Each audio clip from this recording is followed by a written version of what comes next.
hora de la tarde. Cordial saludo para todos los santos y fieles de la congregación en Washington, D.C. y para todas las hermanas y hermanos que nos están viendo, que nos están escuchando a lo largo de esta cadena de devocionales de lunes a jueves. Es una bendición para mí poder llegar hasta ustedes en este día lunes y poderles decirles gracias por estar pendientes, gracias por estar conectados, gracias por estar allí ya para celebrar culto al Señor Jesucristo. Les invito a orar. Orar es hablar con Dios, así que cada uno de nosotros tiene el privilegio, tiene la oportunidad, tenemos la bendición de poder expresarle a nuestro Dios de lo profundo de nuestro corazón, nuestro sentir, nuestra gratitud, nuestra súplica, nuestra alabanza y adoración. Hablemos con Dios a través de la oración. La Biblia dice: gozosos en la esperanza, sufridos en la tribulación, constantes en la oración. Hay poder en la oración. Pongamos este devocional de este día lunes en la presencia del Señor. Padre nuestro que estás en los cielos y que estás con nosotros en todo lugar, en todo momento, Señor Jesús, gracias por darnos de su presencia, gracias por hacernos sentir su paz, su gozo, Señor, su favor en nuestras vidas. A esta hora de la tarde, Señor, muchas gracias porque usted ha permitido, Señor, un día más. Señor, quizás con algunas sorpresas para algunos hermanos en sus trabajos, oh Dios mío, o en sus familias. Pero qué bueno es que ahora a esta hora de la tarde podemos llegar, Dios mío, a tu presencia para decirle: Señor, aquí estamos aún en medio de todo, para reconocer su grandeza, su soberanía, y para pedirle que bendiga, Dios mío, de manera muy especial este devocional. Dios de gloria, que sea de bendición para todo tu pueblo, en el nombre del Señor Jesucristo. Qué precioso es adorar al Dios que amamos y servimos y en quien esperamos constantemente. Esperamos en un Dios que ha prometido y que ha cumplido, y sin lugar a duda lo que falta por cumplir en su plan con el trato con la raza humana, sin lugar a duda Él va a dar cumplimiento a todos sus designios. En esta hora de la tarde reitero el agradecimiento a todos por estar siempre pendientes de estas actividades que en realidad se han vuelto una esperanza, una alegría, un gozo, una expectativa. Hay hambre, hay sed de la palabra de Dios y somos bienaventurados, somos dichosos al tener ese espacio para que Dios siempre esté llenando nuestra copa.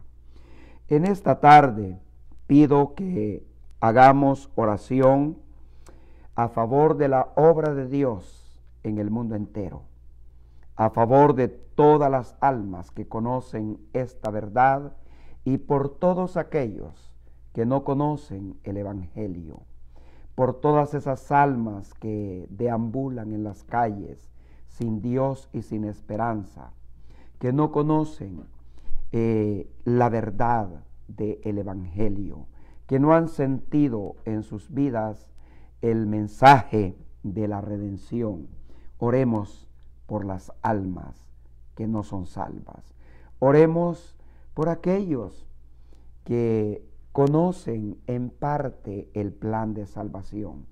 Dios ha comenzado a hacer algo en sus vidas y quiere llevarles a su perfecta voluntad. Oremos para que la palabra, que es lámpara, ilumine, traiga revelación a sus vidas al leerla, y una vez que la lean, que la crean y que se dispongan a obedecerla. Oremos por todas las almas. Oremos por todas las familias, sea los hermanos de la iglesia, como es la familia Reyes, familia Pacheco. Sigamos orando por toda esta familia enlutada, para que el Señor siga consolando sus corazones. Oremos en esta tarde de una manera especial por el hermano Teófilo Gómez, que está estorbado de salud física. También por José Bonilla, hermano de hermana Marisela, que aún continúa en ese hospital. Seguimos confiando en Dios, creyendo, pues Él es el autor de la vida, Él es el que determina los pasos del hombre en esta tierra. Así es que lo que podemos hacer es continuar orando unos por los otros. Y estas necesidades específicas no hay que retirarlas. Estas peticiones no hay que retirarlas de la presencia de Dios en nuestras oraciones individuales, como también oraciones colectivas. Oremos juntos a favor de José Bonilla, a favor de nuestro hermano Teófilo.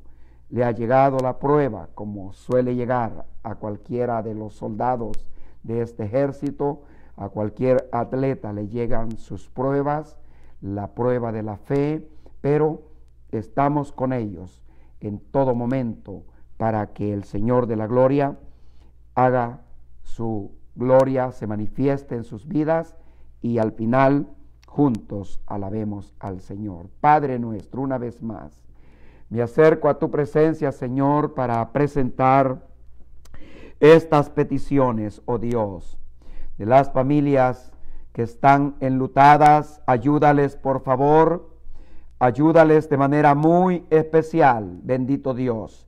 Te suplico, bendito Redentor, que ayudes de manera especial a fortalecer sus corazones, como también, Señor, a poner tu mano poderosa sobre el cuerpo de mi hermano Teófilo, Señor. Que bendigas su vida, Dios de gloria, y que le permitas salir en victoria de este tiempo de prueba. Por José Bonilla, Dios mío, tú le has permitido estar con nosotros hasta este día y tú tienes la última palabra en todo, Señor. Te pido, Dios de gloria, que salves a los perdidos, que alcances, oh Dios, aquellos que no conocen de tu misericordia, de tu gracia, y que traigas también, Dios mío, la revelación completa de tu voluntad con aquellos que ha comenzado a trabajar, Señor, a tratar. Tu palabra es la verdad y en ella esperamos siempre, en el nombre del Señor Jesucristo. Muy bien, mis amados hermanos, la lectura para el devocional de hoy. Vamos a Mateo capítulo 13, del verso 1 en adelante. Vamos a leer hasta el verso 8. Es la parábola del sembrador. Dice la escritura: aquel día salió Jesús de la casa y se sentó junto al mar. Y se le juntó mucha gente, y entrando él en la barca se sentó, y toda la gente estaba en la playa. Y les habló muchas cosas por parábolas, diciendo: he aquí el sembrador salió a sembrar. Y mientras sembraba, parte de la semilla cayó junto al camino, y vinieron las aves y la comieron. Parte cayó en pedregales, donde no había mucha tierra, y brotó pronto, porque no tenía profundidad de tierra. Pero salido el sol, se quemó, y porque no tenía raíz, se secó. Y parte cayó en espinos, entre espinos, y los espinos crecieron y la ahogaron. Pero parte cayó en buena tierra, y dio fruto, cual a 100, cual a 60, cual a 30 por uno. La misma parábola del sembrador está en Marcos capítulo 4 y solo voy a leer el verso 8, donde el escritor expone de una forma diferente los resultados. Dice en Marcos capítulo 4 verso 8, pero otra parte cayó en buena tierra y dio fruto, pues brotó y creció y produjo a 30, a 60 y a 100 por uno. Gracias a Dios en esta tarde por la lectura de su palabra y continuamos pensando, meditando en lo que Dios ha establecido en su palabra para establecer su reino espiritual en los corazones de los hombres. Hemos venido hablando bastante acerca del reino de Dios y Dios ha bendecido nuestras vidas a través de su palabra. Hoy quiero hablar sobre las consecuencias del rechazo al rey y su reino.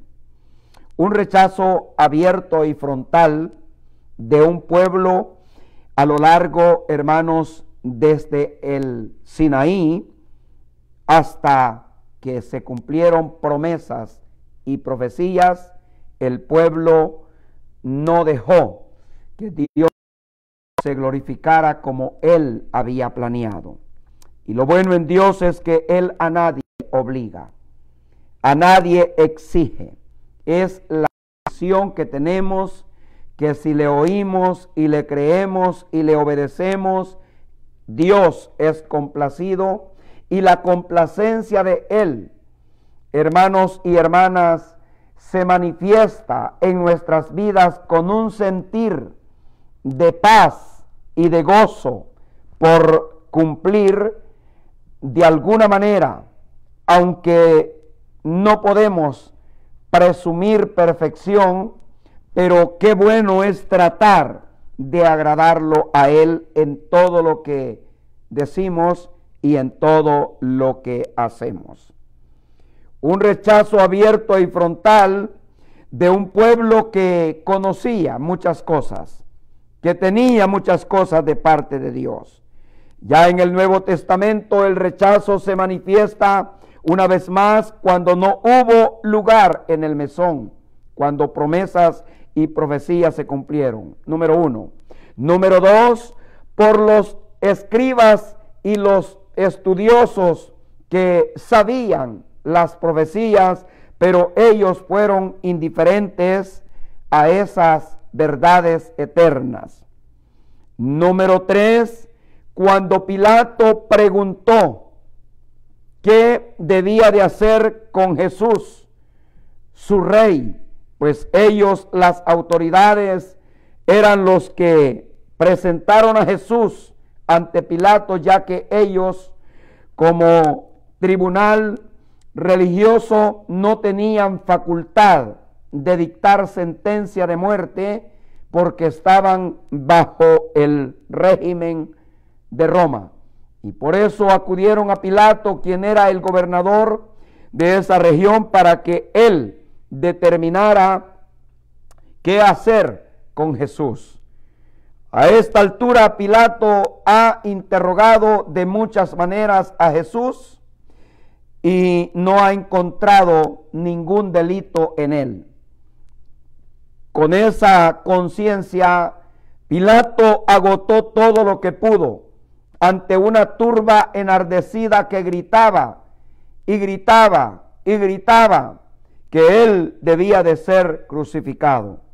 Llegó un momento que Pilato preguntó a esta gente: ¿qué debo de hacer con Jesús, el rey de los judíos? En ese momento ellos respondieron: nosotros no tenemos más rey que a César. Un rechazo frontal al plan de Dios. Y agregaron: su sangre sea sobre nosotros y sobre nuestros hijos. A este rechazo verbal agregaron el pecado imperdonable narrado en Mateo capítulo 12. Este pueblo, estas autoridades religiosas se atrevieron a decir que Jesús había dado libertad a una persona poseída por un demonio y que él lo había logrado o lo había realizado por Belcebú, príncipe de los demonios. Esto en realidad, hermano, provocó que Jesús declarara esta actitud como el pecado imperdonable, la blasfemia contra el Espíritu. El apóstol Pablo dice un poco más adelante que nadie que hable por el Espíritu de Dios llama anatema a Jesús, y nadie puede llamar a Jesús Señor sino por el Espíritu. Pablo explica, hermanos amados, esta escritura porque él en otro tiempo también formaba parte de ese grupo que podía decir y hacer tantas cosas en contra de la persona de Jesús, como también en contra de los seguidores de Jesús. Pero una vez que Dios, el Dios de la gloria, el Señor Jesús, ha tratado con él y ha puesto de su presencia en su vida, ahora Saulo deja de ser Saulo el perseguidor y se convierte en el predicador. Se convierte en el colaborador, se convierte en una fuente de bendición para mucho pueblo. Ahora, el rechazo de ellos, de muchas maneras mencionadas, Jesús lo va a exponer mediante parábolas. Y las parábolas es la narración de una historia terrenal o natural con la finalidad de enseñar una verdad espiritual. Entonces, Jesús, al hablar de esta parábola del sembrador en Mateo capítulo 13 y también en Marcos capítulo 4, Jesús presenta un cuadro de lo que es, de lo que fue, la iglesia judía, la iglesia de su nombre, el pueblo que oyó, el pueblo que creyó, el pueblo que nació y que se desarrolló de acuerdo al plan que él había trazado y que él había ordenado y que él aprobó al 100% desde sus inicios, con aquel grupo de hombres que fueron guiados por su espíritu al 100%. En los primeros años de la iglesia no había cabida para teologías, no había cabida para filosofías. Era una iglesia guiada 100% por el Espíritu de Dios, por el dueño de la iglesia, por el que había prometido en Mateo capítulo 28, verso 20, he aquí, yo estoy con vosotros todos los días hasta el fin del mundo. El Señor no solamente había diseñado, sino que había cumplido, había ejecutado la redención y ahora garantiza estar en el grupo de ellos, no de una forma física visible, pero estaría en ellos, confirmando, aprobando, supervisando la labor que ellos iniciaran. De manera que es una bendición encontrar a la luz de la palabra cómo, hermanos amados, el Señor describe el crecimiento de una iglesia judía, de una iglesia que nace en el pueblo de Israel, Recordemos que Israel es el centro, es el ombligo de los primeros 3 continentes de aquel mundo. Entonces, lo que era Asia, lo que era África y lo que era Europa, Israel está en el centro. Y allí se cumplieron las promesas y profecías. Y de allí salió la iglesia. De allí se inició la iglesia con un crecimiento, con un paso arrollador, maravilloso. Y el Evangelio de Mateo trata, hermanos, de exponer para quien tenga humildad y sencillez de espíritu, de que en Jesús se cumplen las promesas, los pactos que Dios hizo a Abraham y también a David. Por consiguiente, Jesús es la simiente de Abraham y también es el hijo de David según las promesas. No que tenga que ver en lo espiritual con David, pues por el contrario, él es la raíz de David y también es el linaje, porque según la carne de la tribu de Judá, vino él a este mundo para ser el redentor de toda la humanidad. La iglesia en sus primeros años fue una iglesia dirigida, guiada, con un crecimiento descrito al 100, al 60 y al 30. Si usted nota, la iglesia brotó, pero la iglesia decreció. Y es por eso que hasta el día de hoy, cuando la gente llega a esta tierra, no encuentra mucha evidencia de esa iglesia que nació hace 20 siglos.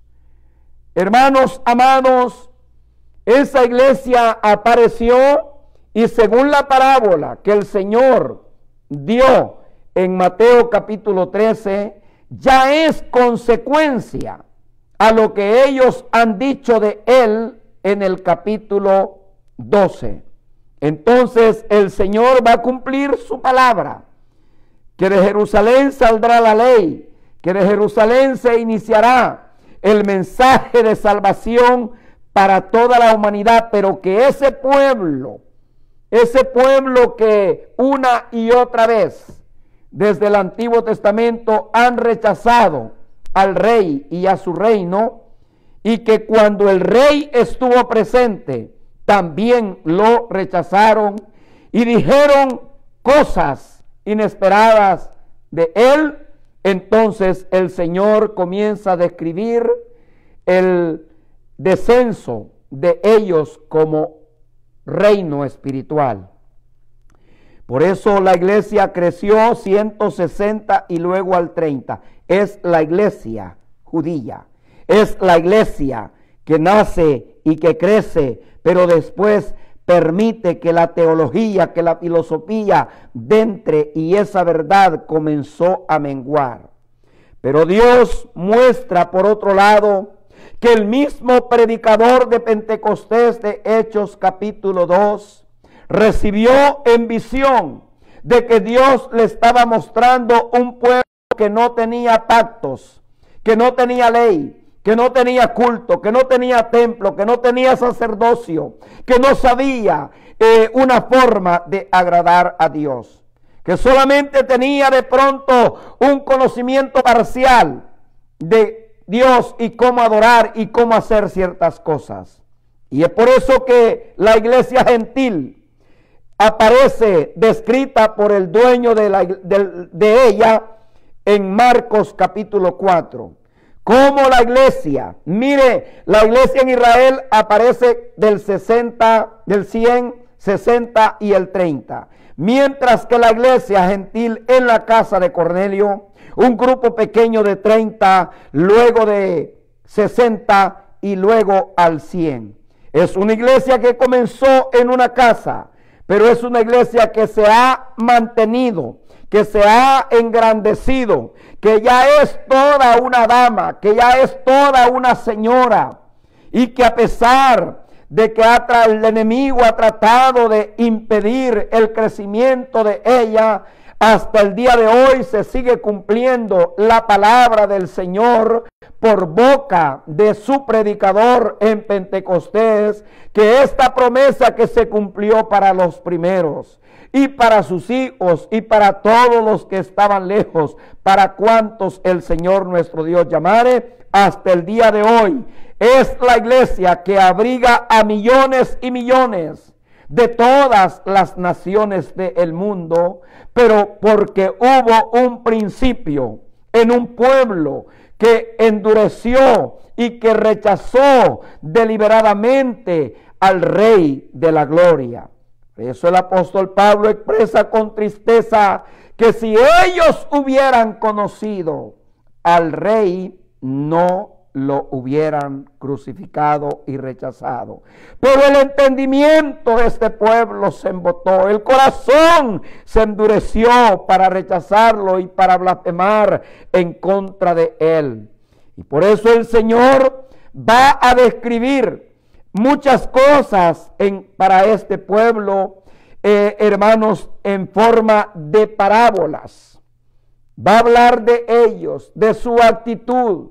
Les va a decir su comportamiento mediante parábolas, que es hacer uso de algo terrenal, de algo visible, de algo comprensible, para traer una verdad espiritual o celestial.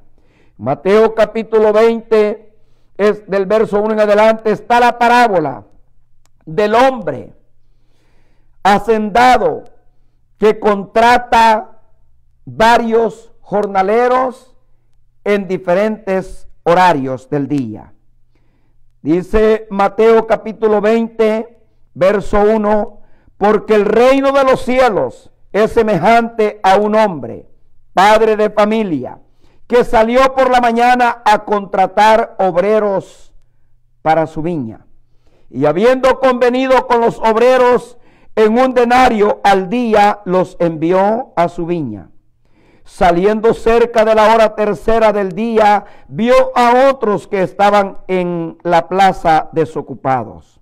Y les dijo, id también vosotros a mi viña, os daré lo que sea justo. Y ellos fueron. Salió otra vez cerca de la hora sexta y novena e hizo lo mismo. Y saliendo cerca de la hora undécima, halló a otros que estaban desocupados y les dijo, ¿por qué estáis aquí todo el día desocupados? Le dijeron, porque nadie nos ha contratado. Él les dijo, id también vosotros a la viña y recibiréis lo que sea justo. Cuando llegó la noche, el señor de la viña dijo a su mayordomo, llama a los obreros y págales el jornal comenzando desde los postreros hasta los primeros. Y al venir los que habían ido cerca de la hora undécima, recibieron cada uno un denario. Al venir también los primeros, pensaron que habían de recibir más, pero también ellos recibieron cada uno un denario. Y al recibirlo, murmuraron contra el padre de familia, diciendo, estos postreros han trabajado una sola hora y los has hecho iguales a nosotros, que hemos soportado la carga y el calor del día.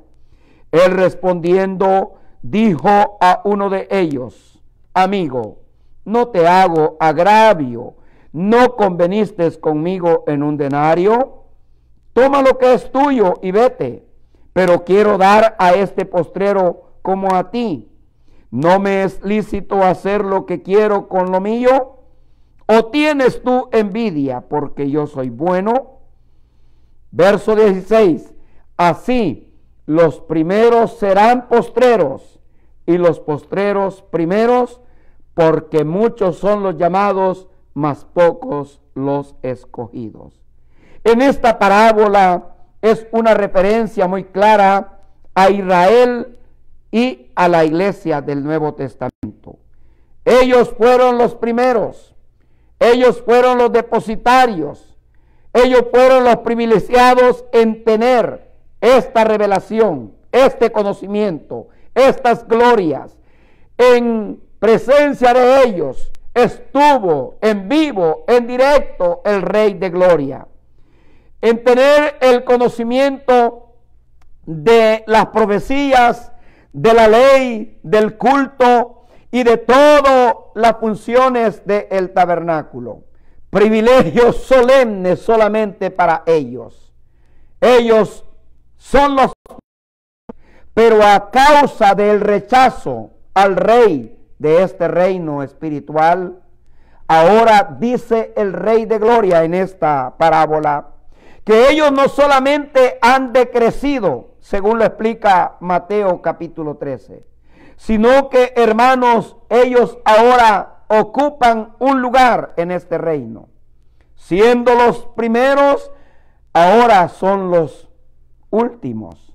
Y la iglesia del Nuevo Testamento, que no era un pueblo, pero que esta iglesia, siendo la última, recibe los mismos privilegios y ocupa un lugar de honor, de privilegio, por someterse bajo el cetro, bajo la autoridad, bajo la soberanía, por recibir el nombre del Rey de Gloria.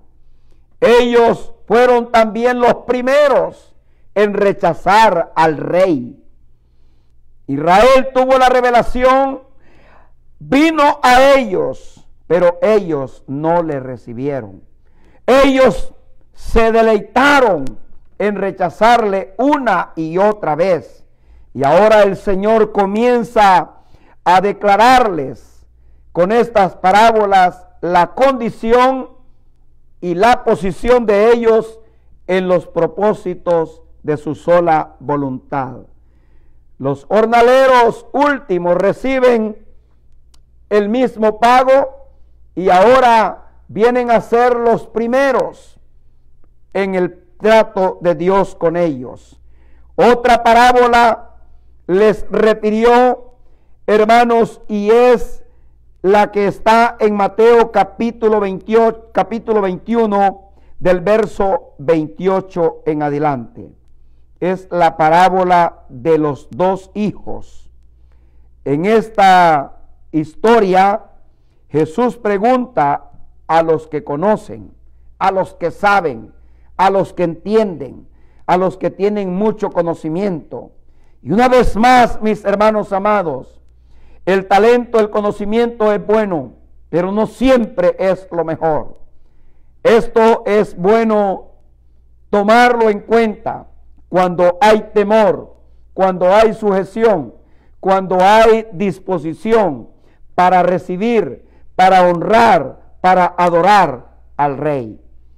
Este grupo de gente selecta, de mucho conocimiento, no tenían una actitud de humildad para ser enriquecidos en lo espiritual. Es otra parábola, es otra historia, es otra narración que él hace en Mateo 21, 28. Dice, pero ¿qué os parece? Un hombre tenía dos hijos y acercándose al primero le dijo, hijo, ve hoy a trabajar en mi viña. Él es el dueño de todo. Respondiendo él dijo, no quiero, pero después arrepentido fue.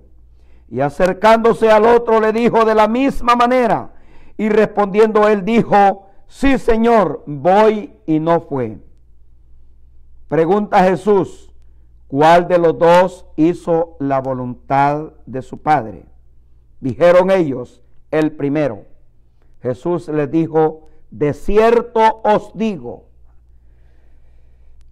que los publicanos y las rameras van delante de vosotros en el reino de Dios. Porque vino Juan a vosotros en camino de justicia y no le creísteis, pero los publicanos y las rameras le creyeron, y vosotros viendo esto no os arrepentisteis después para creerle. Estoy seguro, hermanos amados, que cuando este grupo de gente dotada con mucho conocimiento, cuando ellos oyeron estas palabras que Jesús les está diciendo, ustedes sí deberían de ir al frente, son los llamados para estar de rodillas, para estar enriquecidos, para tener la mente de Cristo, pero tienen otros pensamientos, tienen otros sentimientos, tienen otra actitud hacia la persona de Jesús. Y entonces estos hermanos, los doctores de la ley, los fariseos, los escribas, estoy bien seguro de que estas declaraciones, esta comparación que Jesús les hizo, a la respuesta que ellos dieron, hermano, no les gustó nada esa comparación de que los publicanos y las rameras fueran delante de ellos en este reino. Mire, hermanos amados, Jesús es soberano y Él tiene la potestad de llamar, de hacer, de transformar vidas que oyen su palabra y que se postran delante de Él para reconocer su pobreza y poder ser enriquecidos. Ellos, hermanos, sabían de lo que había sucedido con el ministerio de Juan. Y a esta altura han visto muchas cosas. Han visto cómo mujeres de mal vivir, que no la habían hecho bien en el pasado, que tenían una reputación muy extraña. Pero estas damas, cuando oyeron de Jesús, ellas llegaron tal como estaban, para hablar con Él, para oírle a Él, para sentir algo de Él en sus vidas. Fueron personas que fueron transformadas, porque cuando los samaritanos vieron de regreso a la dama de Samaria, ellos ya no vieron en su mirada, en su caminar, la actitud de una persona del pasado. Vieron en ella un brillo del gozo de la salvación, porque ella había escuchado, ella había preguntado, ella había expuesto sus conocimientos, pero cuando se dio cuenta que estaba frente al autor de todas las cosas, algo maravilloso se movió en ella, algo comenzó a reflejarse en su rostro, de tal manera que cuando ella fue a su aldea, cuando ella fue a su lugar, a su ciudad, para hablar con la gente, las mujeres, las esposas, los hombres, no miraron en ella una persona con malicia, sino una dama transformada, una mujer tocada, que ya no era aquella del pasado, sino que ahora era una persona que estaba exaltando, que estaba testificando, que estaba adorando, que estaba hablando de lo que Él había hecho en ella. Lo mismo sucedió con otras, a quienes el Señor perdonó sus pecados. Lo mismo sucedió con otros hombres que sí eran ricos en lo material, pero hermanos, estaban en su más bancarrota espiritual. Zaqueo, cuando recibió a Jesús, cuando decidió buscar a Jesús, cuando decidió, hermanos, invitarlo a su casa, cuando decidió abrir su corazón, este hombre fue enriquecido, este hombre fue exaltado. Era alguien menospreciado por los escribas, por los doctores, por los fariseos, porque era un publicano, era un cobrador de impuestos, era un individuo al servicio del gobierno romano. Ellos no trataban bien, no miraban bien a estas personas.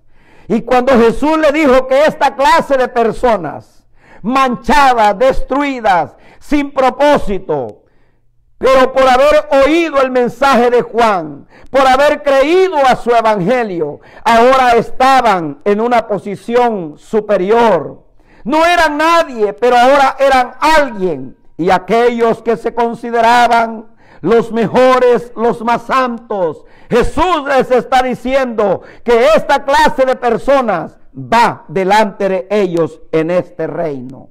Sin lugar a duda, no les gustó para nada la comparación, pero es lo que Él hace, sacar gloria de donde todo lo que hay es oscuridad, donde todo lo que hay en la mente y en el corazón del ser humano es toda clase de perversidad y obra de maldad, pero gracias a Dios porque un día llegó la luz de su evangelio y llegó la revelación del autor de este evangelio y lo recibimos con nuestro corazón quebrado, con nuestra mente turbada, o con nuestros sentimientos y pensamientos totalmente desviados de la voluntad de Dios, pero el Dios de toda gracia ha comenzado a formar en nosotros un reino de gloria, un reino espiritual. Les refirió otra parábola a ellos directamente, la parábola de los labradores malvados. En Mateo 21:33, Jesús les dijo, oíd otra parábola. Hubo un hombre, padre de familia. En las parábolas no se dan nombres propios, porque Jesús está haciendo uso, narrando una historia secular de la vida cotidiana, para usar esa historia para transmitir una verdad celestial. Oíd otra parábola. Hubo un hombre, padre de familia, el cual plantó una viña. ¿Quién es el padre de familia aquí? Él es el dueño de todo. Israel era una viña, el cual plantó una viña, la cercó de vallado, cavó en ella un lagar, edificó una torre y la arrendó a unos labradores y se fue lejos. Y cuando se acercó el tiempo de los frutos, envió sus siervos a los labradores para que recibiesen sus frutos. Mas los labradores, tomando a los siervos, a unos golpearon, a otros mataron y a otros apedrearon. Envió de nuevo a otros siervos, más que los primeros, e hicieron con ellos de la misma manera. Finalmente les envió su hijo, diciendo, tendrán respeto a mi hijo. Mas los labradores, cuando vieron al hijo, dijeron entre sí, este es el heredero, venid, matémosle y apoderémonos de su heredad.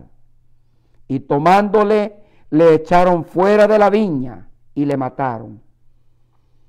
Cuando venga pues el señor de la viña, ¿qué hará a aquellos labradores?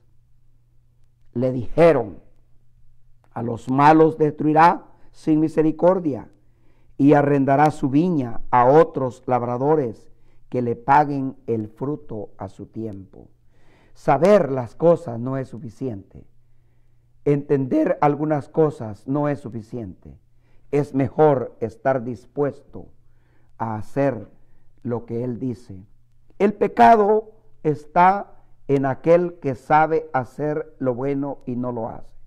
Por eso de este pueblo estaba profetizado, este pueblo de labios me honra.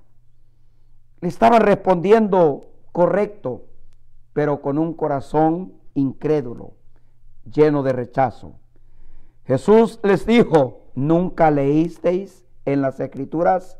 La piedra que desecharon los edificadores ha venido a ser cabeza del ángulo. El Señor ha hecho esto y es cosa maravillosa a nuestros ojos. Por tanto os digo que el reino de Dios será quitado de vosotros y será dado a gente que produzca los frutos de él. ¿Quién lo dice? El que diseñó, el que legisló, el que ejecutó, el que supervisó, el que aprobó, el que cumplió. Bendito sea su nombre, el que tiene potestad para decidir con quién quiere, cómo quiere y porque él quiere.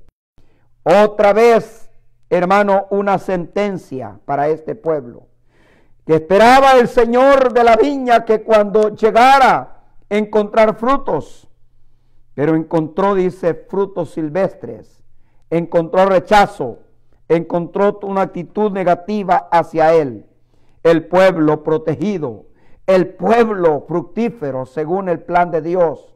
Pero ahora, hermanos, esas mentes, esos corazones están endurecidos en una tierra fértil, porque la tierra de Israel era y hasta el día de hoy es una tierra fértil. Este pueblo estaba diseñado para ser un pueblo fructífero, un pueblo que habitaría en montes y vegas, un pueblo que recibía la lluvia del cielo para dar el fruto a su tiempo, un pueblo sobre el cual los ojos de Dios estaban centrados allí, porque Él diseñó esto, porque Él lo trazó, porque Él lo delineó, porque Él cumplió en venir a los suyos, pero los suyos estaban completamente descuidados. Ellos rechazaron al rey y a su reino. O sea que la serie de parábolas narran el rechazo de él y las consecuencias, hermanos amados, hasta el día de hoy es una realidad. En el verso 44 dice: y el que cayere sobre esta piedra será quebrantado, y sobre quien ella cayere le desmenuzará. Y oyendo sus parábolas, los principales sacerdotes y los fariseos, así como entendieron cuando les hizo la comparación de los publicanos y que las rameras van delante de ellos, gente pecadora, gente de mal vivir, gente escoria y leña para el fuego, según el concepto de los santurrones, hermanos, ellos van delante de este grupo de gente conocedora. Pero es que no es suficiente una vez más conocer tantas cosas. Y oyendo sus parábolas, los principales sacerdotes y los fariseos entendieron que hablaba de ellos. Pero al buscar cómo echarle mano, temían al pueblo, porque a esta altura el ministerio del Señor Jesús ha sido un ministerio arrollador con hechos portentosos, con maravillas sobre la naturaleza, sobre los demonios, sobre las enfermedades, sobre la misma muerte. Entonces la multitud está volcada para estar detrás de él, también porque es el Dios que ha suplido provisiones para ellos, aunque gran número de ellos estaban detrás de él por los panes y los peces. Pero en medio de todo eso, para eso había venido él, para manifestar su gloria, para demostrar que él tiene el poder para hacer como él quiere y con quienes él quiere.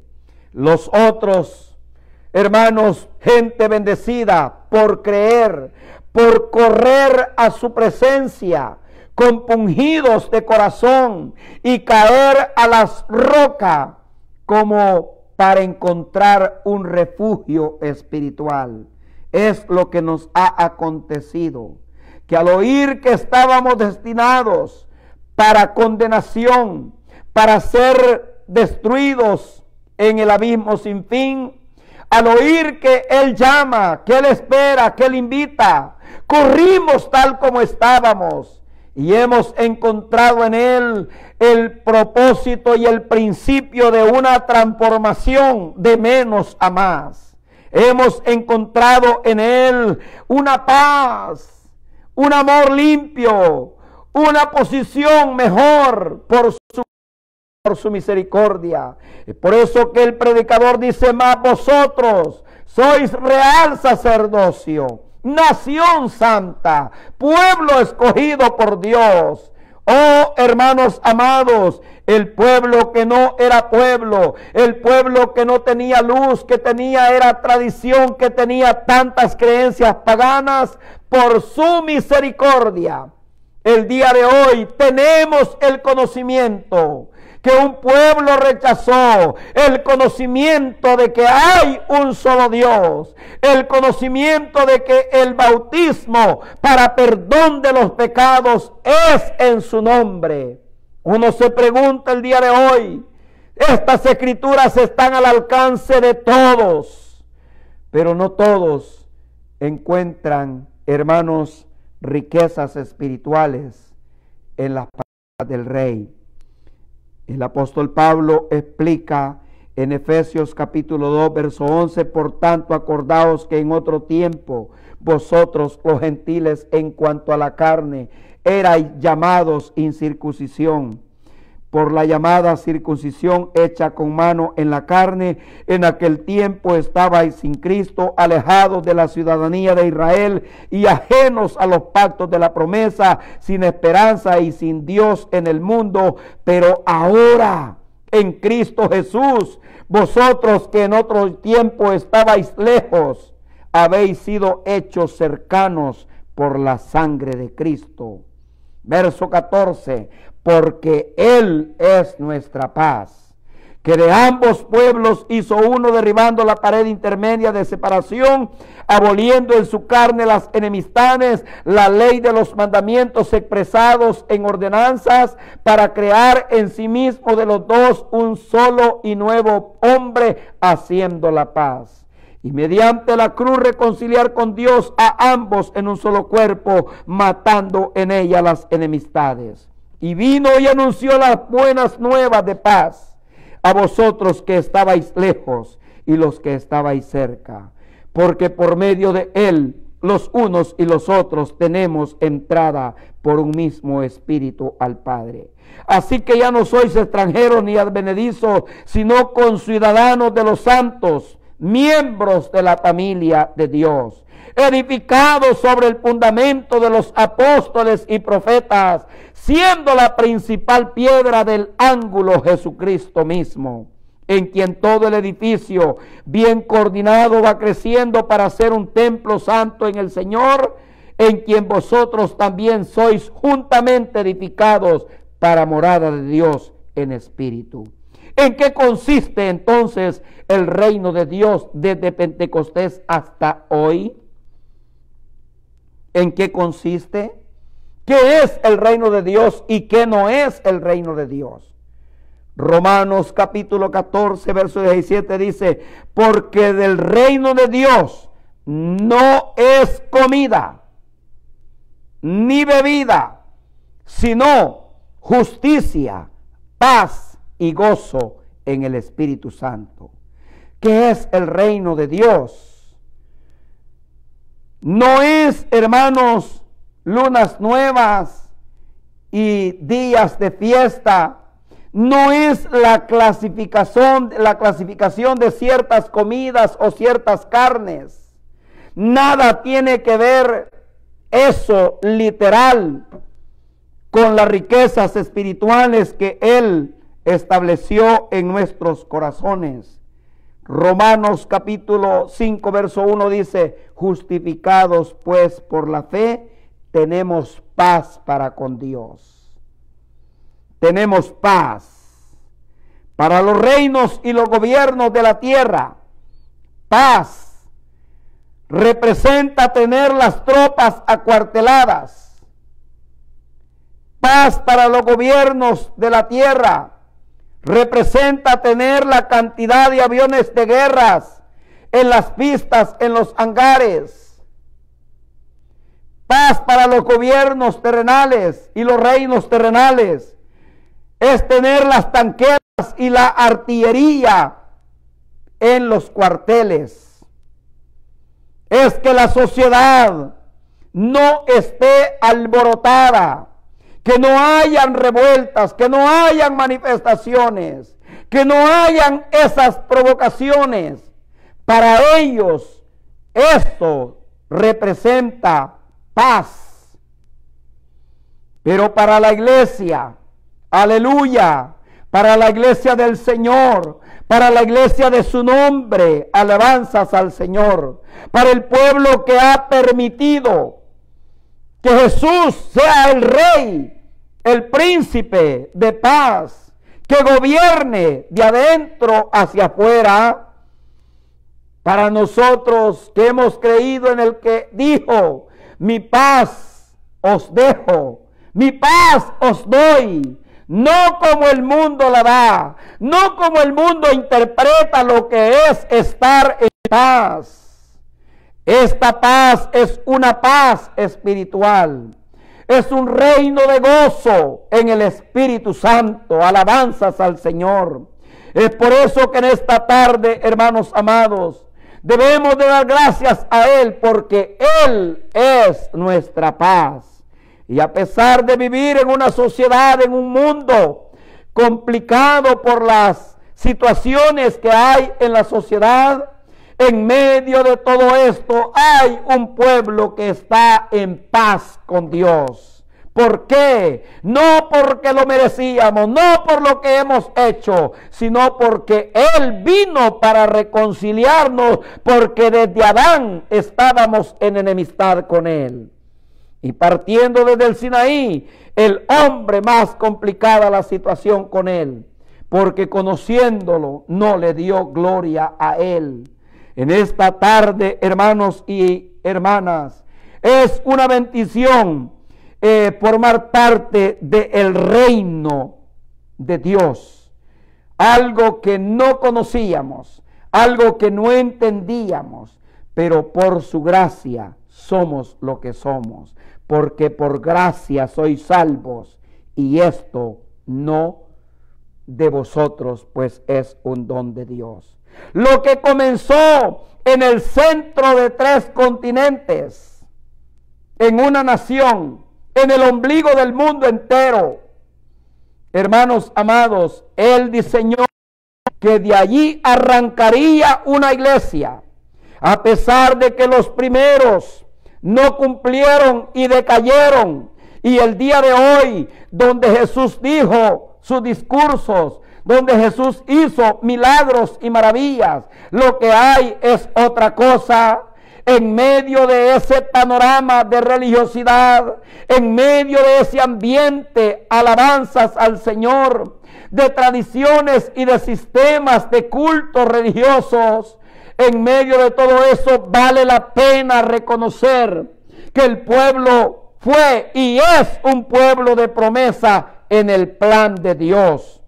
Que la infidelidad, la incredulidad, la idolatría de ellos no ha hecho que Dios los aparte, sino que Él ha abierto un espacio para que el pueblo que no era pueblo ocupe un lugar en su reino.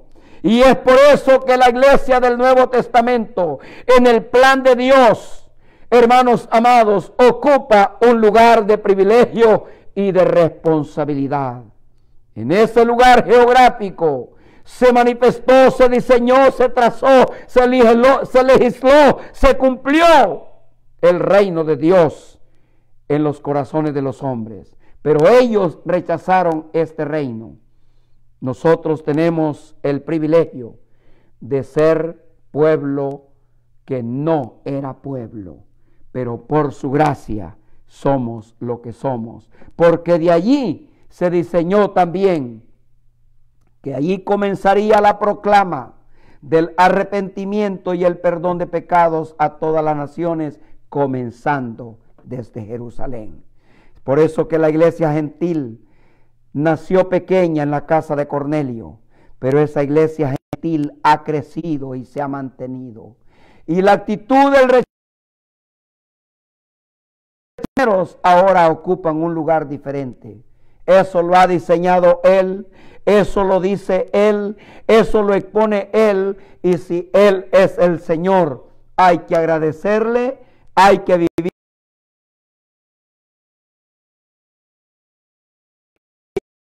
Su gracia ha sido para con todos nosotros.